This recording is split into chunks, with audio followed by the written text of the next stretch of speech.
αποτελεί σύμβολο στον αγώνα των εργαζομένων για την κατάργηση της εκμετάλλευσης ανθρώπου από άνθρωπο.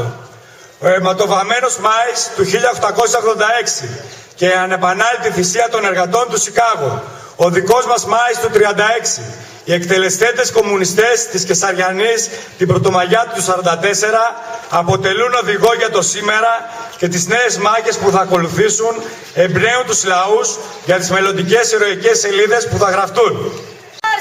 Ρίξει! Ανά!